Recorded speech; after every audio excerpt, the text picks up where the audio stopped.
With so many options, why choose Arizona State University? For me, the only online option was ASU because of the quality. Their faculty was really involved with their students and care about your personal journey. The dedication to my personal development from my professors, that's been extremely valuable to me. Earn your degree from the nation's most innovative university. Online. That's a degree better. Explore more than 300 undergraduate, graduate, and certificate programs at asuonline.asu.edu. Mañanas en Libertad, con Luis del Pino.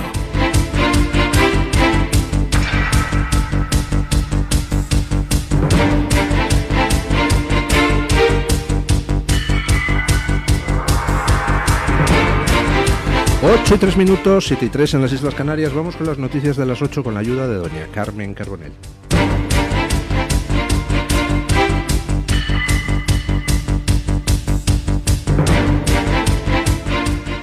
Actualizamos la información a esta hora de la mañana con las turbulencias en los mercados financieros. A esta hora abre la Bolsa de Madrid, al igual que otras muchas bolsas de valores de hoy, prevén un lunes negro y se preparan para otro día de fuertes caídas. Las bolsas asiáticas se desploman esta mañana a causa de los aranceles de Donald Trump, que se ha referido a ellos como una medicina. El presidente norteamericano respondía así anoche a las preguntas de los periodistas sobre el efecto que las tasas impuestas a todo el mundo pueden tener sobre la economía estadounidense.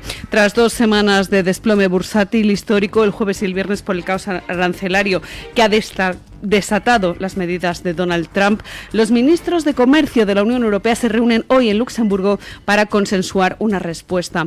El sábado entraron en vigor las tasas del 10% sobre todos los productos importados por Estados Unidos y está previsto que el miércoles se impongan los aranceles personalizados, que en el caso de los bienes importados desde la Unión Europea serán del 20%. Bueno. ¿Qué va a pasar hoy en las bolsas? Bueno, pues hoy las bolsas, las asiáticas, pues al calor de las caídas que antes experimentaron las europeas y americanas, pues entran en corrección. Incluso la China, que curiosamente se había mantenido relativamente incólume, pues hoy ha caído. Estados Unidos, los futuros, es decir, el trading, la comercialización, la compraventa de acciones que hay previa a la apertura de los mercados apunta que caerá otra vez la bolsa de Estados Unidos hoy, aunque en menor medida, apunta a una caída del 3 y pico % en estos momentos. Y bueno, pues normal que haya incertidumbre en los mercados cuando alguien de repente pues cambia las reglas del juego y tampoco sabes cómo van a responder los otros. Sabemos cómo ha respondido China, sabemos que la Unión Europea está estudiando cómo responder, ya les avanzo yo a ustedes que negociarán.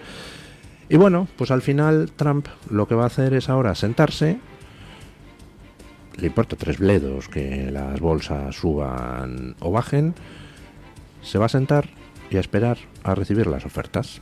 Y por lo pronto ya ha recibido ofertas o peticiones de negociación de más de medio centenar de países. Los que en estos momentos tienen más posibilidades de ser los primeros que lleguen a un acuerdo con Trump son básicamente 3.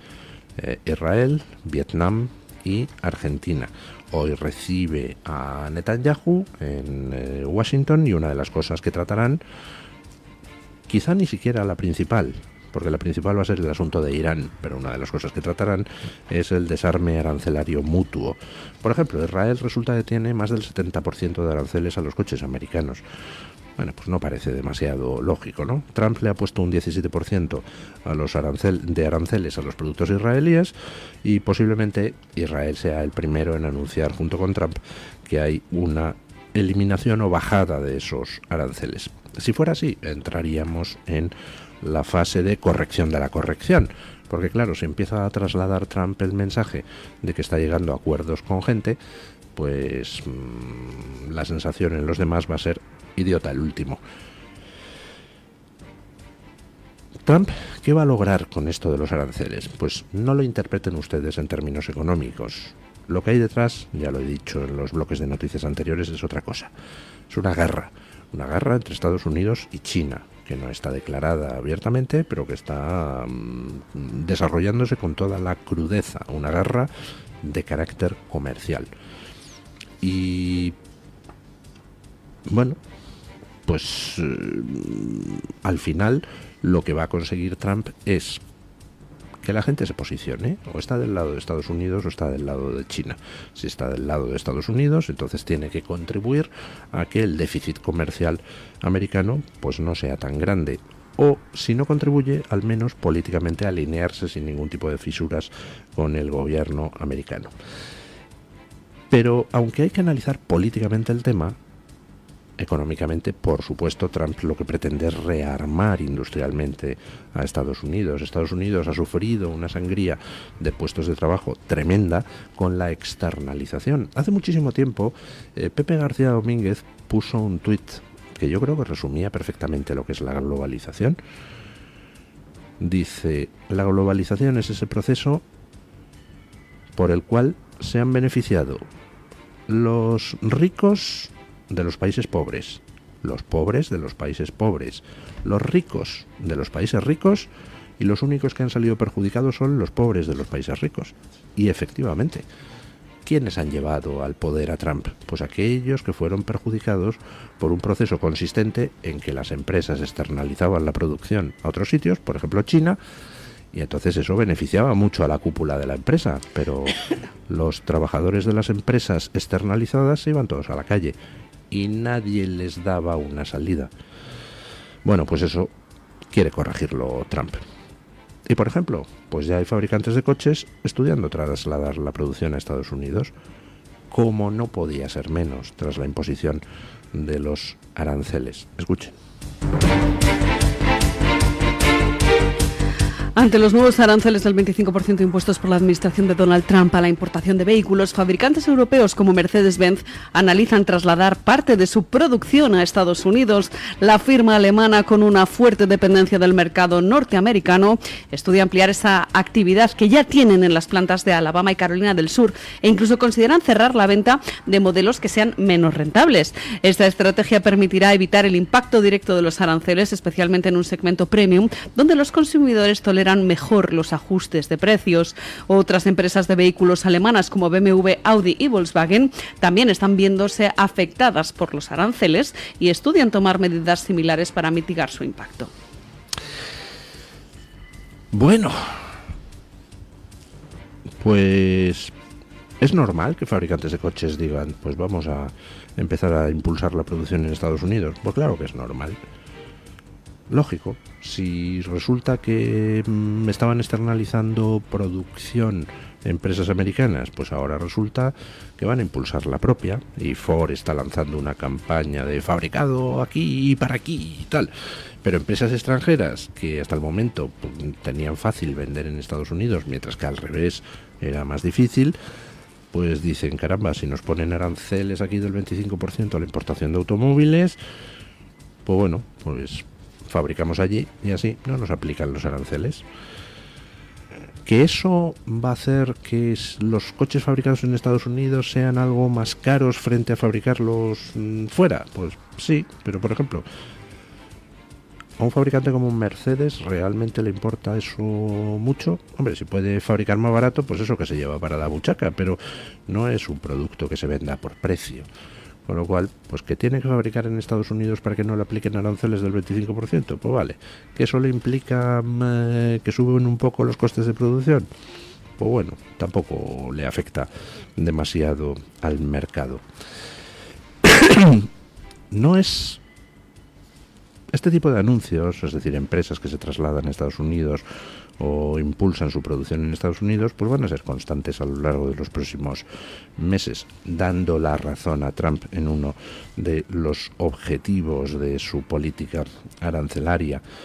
Pero ya estamos viendo desmarques desde el punto de vista político. Ayer The Times filtraba lo que parece ser que va a ser un discurso del primer ministro británico, Keir Starmer, decretando que la globalización ha muerto y que bueno, que en fin, que lo que Trump está haciendo pues quizá sea positivo. Escuchen.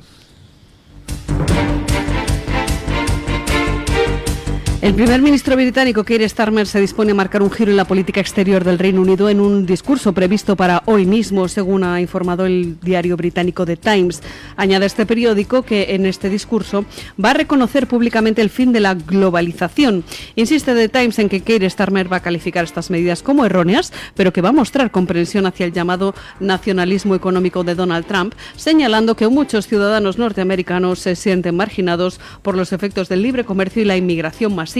Finaliza el periódico británico diciendo que este discurso, que aún no se ha pronunciado, revela un cambio notable en la visión del gobierno británico sobre el comercio internacional y los equilibrios económicos. Se desconoce aún la hora a la que supuestamente Keir Starmer va a pronunciar este discurso, ya que la información procede de un funcionario no identificado de Downing Street en unas declaraciones exclusivas a The Times.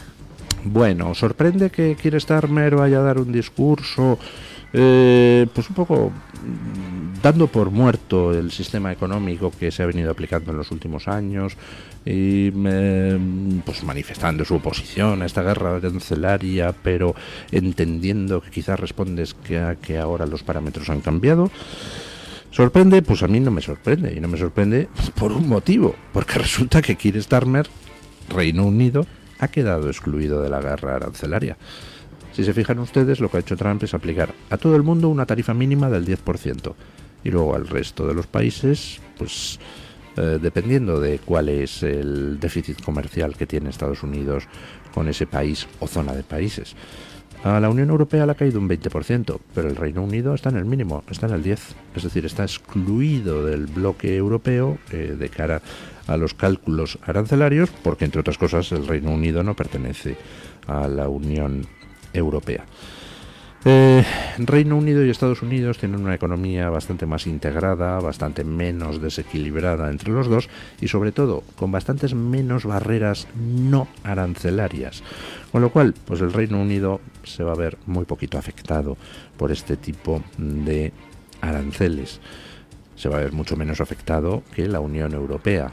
El Reino Unido ya tiene recorrido el camino de, en fin, tener una zona de casi libre mercado entre Estados Unidos y Reino Unido. La Unión Europea no, la Unión Europea tiene una cantidad brutal de trabas a los productos americanos y a sus propios productos europeos. Vamos a ver qué es lo que hace la Unión Europea. Por lo pronto, pues Keir Starmer, como es lógico, va por libre. Veremos qué dice en su discurso de hoy. Pero la idea que lanza es interesante. ¿Ha muerto el orden económico vigente hasta ahora? Respuesta, sí.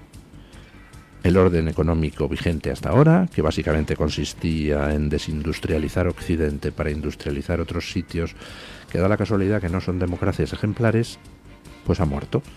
Y tenemos que ir acostumbrándonos a ello. ¿Que la bolsa baja? Bueno, pues ya dejará de bajar. Da exactamente lo mismo de cara al problema de fondo. Que la casta política europea está sobreactuando un poquito con el tema de Trump, pues yo creo que lo tenemos todos claro, ¿no? Pero no sé si ellos tienen claro que es que la gente pasa de ellos cada vez más. En Alemania, la derecha tradicional, el PP alemán, que allí se llama la CDU, se está hundiendo, pero a una velocidad de vértigo. Escuchen. En Alemania las encuestas están sacudiendo el panorama político. Según un sondeo electoral publicado por el Instituto INSA, existe un empate técnico entre la Unión Demócrata Cristiana, la CDU, y la Alternativa por Alemania, la AfD, ambas con un 24% en intención de voto. El resultado supone un fuerte revés para la formación conservadora, que en las últimas elecciones superó en 8 puntos a la AfD. Por tanto, la encuesta refleja un cambio significativo en el equilibrio político alemán. Por su parte, el Partido Socialdemócrata, la SPD, se sitúa en tercer lugar con un 16% de intención de voto, mientras que Die Linke y los Verdes empatan con un 11% de los apoyos. El rápido ascenso de la AfD y la pérdida de apoyo de la CDU alimentan el debate sobre el rumbo del centro-derecha en el electorado alemán a pocos meses de los comicios regionales. Bueno, ¿qué hacemos, queridos peperos alemanes? Resulta que el PP alemán, la CDU, tenía mayoría con el Vox alemán, la AfD, para montar gobierno, y en lugar de ello coge y se pone a negociar gobierno con el Partido Socialista Alemán, la SPD. Y parece que no le ha gustado mucho a los electores, tampoco a muchos cuadros medios de la CDU. Se está produciendo una fuga de cargos del partido en ayuntamientos y en regiones, una fuga de momento, en fin, tampoco descomunal, pero se está produciendo. Y lo que sí es descomunal es la fuga de electores. La CDU, es decir, el PP alemán, le sacó a la AfD, es decir, el Vox alemán, 8 puntos en las elecciones celebradas a fines de enero. Esos 8 puntos se han esfumado. Se han esfumado en cuestión de 8 semanas, a punto por semana. Y en estos momentos ya tenemos la primera encuesta seria en Alemania que da igualados a la CDU y a la AfD con un 24% cada uno. Digo, ¿esto es fiable? Pues sí, es fiable porque en Alemania, como pasa en Francia, por cierto, las encuestas suelen aproximar bastante los resultados. Allí no tenemos las manipulaciones brutales que hay aquí en España, donde las encuestas son, con honrosísimas excepciones, simplemente medios para tratar de manipular a los electores. Allí en Francia y en Alemania no. Las empresas de sondeos son relativamente serias todas, o casi todas. Y lo que están diciendo las encuestas de Alemania es que la CDU se está hundiendo a ojos vista, mientras que la AfD se dispara. Ya 1 de cada 4 alemanes votaría a la AfD si hubiera elecciones mañana. ¿Qué es lo que puede pasar? Pues que la CDU persista en pactar con los socialistas, en cuyo caso se terminará de hundir, o que alguien en la CDU diga, oiga, ya basta de despeñarse. Y a lo mejor resulta que vemos cambios en Alemania, no lo sé. En estos momentos algunos se fijan en la volatilidad de los mercados bursátiles. En fin, no sé, la volatilidad de los mercados bursátiles no va a ser nada comparada con la volatilidad de los mercados políticos. Por cierto, Alemania no es el único lugar donde parece que todos estos discursos anti-Trump no hacen mella en la derecha soberanista. En el Reino Unido pasa lo mismo. Tenemos ya la primera encuesta que sitúa al partido de Nigel Farage, Reform, por delante de los laboristas. Ganarían hoy los de Farage las elecciones. Parece que el soberanismo está de moda en todos sitios. Como parece que se empieza a poner de moda un plante de mujeres, porque ya está bien. Escuchen esto que nos traía ayer en Twitter Lucía Echevarría. Terminamos la información internacional contándoles que 2 mujeres más han renunciado a competir contra trans en sus categorías deportivas. Ayer salía a la luz el caso de la esgrimista Stephanie Turner, que ha sido descalificada por arrodillarse y negarse a competir contra una oponente transgénero en un incidente que se ha vuelto viral en redes sociales. Las protestas en el deporte femenino por la inclusión de atletas trans en las categorías femeninas no cesan. La jugadora de disc golf Abigail Wilson se retiró del campo durante un torneo en Nashville, en Estados Unidos, debido a la presencia de una jugadora trans. Añadió que las mujeres deben estar protegidas en sus categorías deportivas y que no se arrepentía de la decisión tomada. Estos abandonos se suman al del pasado año 2023, el que protagonizó la jugadora de billar Line Pinches en Reino Unido. En noviembre de ese año 2023 se negó a competir contra un oponente masculino identificado como trans en la final femenina en protesta por la norma de la Federación de Billar que permitía a los transgénero competir contra mujeres. Bueno, en estos momentos tenemos una situación que es que en Estados Unidos, pues Trump ha decretado que se acabó lo de que puedan los trans competir en eventos de deporte femenino, pero claro, Trump tampoco controla todas las federaciones internacionales, con lo cual hay un follón, porque quienes siguen impulsando todo el tema de las leyes trans, pues tratan de aferrarse a los lugares y federaciones donde todavía está admitido que compitan hombres biológicos contra mujeres biológicas, quitándoles toda posibilidad de medalla. Y lo que se está produciendo ahora, pues es un plante de las mujeres deportistas. Un planteo que antes no se atrevían a protagonizar, pero que ahora cada vez es más generalizado. Les hemos mencionado 3 casos, pero ha habido otro desde ayer de una cuarta deportista que se ha negado a participar contra un hombre, y evidentemente este tipo de cosas, cuando se empiecen a generalizar, van a forzar a todas las federaciones internacionales a dejar de borrar a las mujeres y de destruir el deporte femenino. Se ha perdido el miedo, por cierto, gracias a Trump. Y ahora, pues ya es simplemente cuestión de tiempo que vuelva a imperar la sensatez en todas las federaciones y en todos los países. Es inadmisible que se esté destruyendo el deporte femenino, obligando a las mujeres a competir contra hombres biológicos. Y un último apunte. Hay unas declaraciones del obispo de Oviedo que me parecen bien, pero que no las entiendo. Escuchen.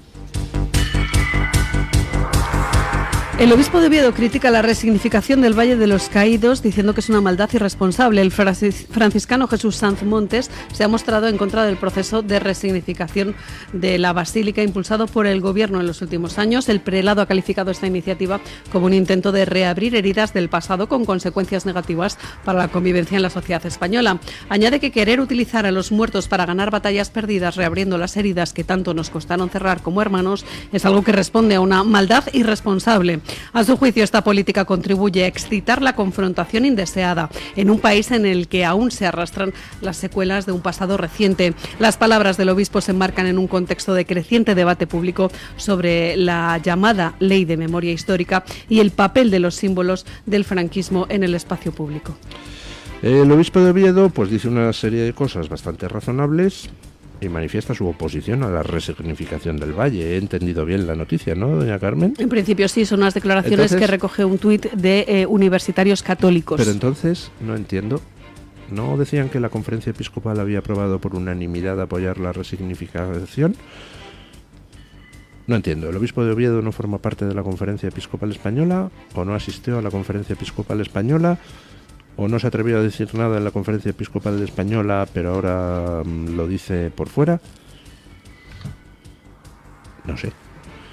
Si algún oyente sabe la respuesta, pues que me lo aclare, pero no me parece muy compatible esta declaración con el hecho de que se aprobara por unanimidad. ¿O es que es mentira que se aprobó por unanimidad y eso es algo que dijo el portavoz de la conferencia episcopal? ¡Qué lío! Oiga. Bueno, vamos con don Santiago Hospital para que nos cuente qué trae hoy Voz Media en portada. Buenos días, don Santiago. Muy buen lunes, amigos de Radio Libertad. En Voz os traemos hoy un reporte sobre abusos sexuales en organizaciones humanitarias. La ONU, la Cruz Roja, Oxfam, la Corte Penal Internacional, todas ellas, entre otras, han recibido denuncias de abusos sexuales durante los últimos años. Os contamos los casos más escandalosos, casos como el de las 2.000 mujeres y niñas que fueron víctimas de abusos sexuales en Haití a manos de cascos azules. O, también en Haití, el caso de las prostitutas contratadas por trabajadores de Oxfam. Tocamos el tema además de la impunidad de algunos integrantes de estas organizaciones y os explicamos cómo estos abusos van minando su credibilidad. Y yendo a Estados Unidos, seguimos con la saga de los aranceles. Funcionarios del gobierno salieron en tropel a defender la decisión de Trump. Pero no solo su equipo y el propio presidente defienden los aranceles, sino que recuperamos un artículo publicado por el magnate en 1987, es decir, hace casi 40 años, mucho antes de que ingresara a la política, en el que Trump defiende poner impuestos a las naciones ricas que, dice, se aprovechan de Estados Unidos. Un documento clave que invito a leer en nuestra web y que muestra de qué tan atrás viene la convicción de Trump de imponer aranceles. En el plano deportivo os contamos la última hazaña de Max Verstappen, quien este domingo se impuso en el Gran Premio de Japón. Se convierte así en el primer piloto en ganar 4 veces en la pista japonesa, la victoria número 64 de su exitosísima carrera. Y también nos traemos los resultados de la NBA del fin de semana con victorias de los Celtics y de los Milwaukee Bucks. Todo esto y mucho, mucho más en nuestra web, voz.us, y en nuestras redes sociales.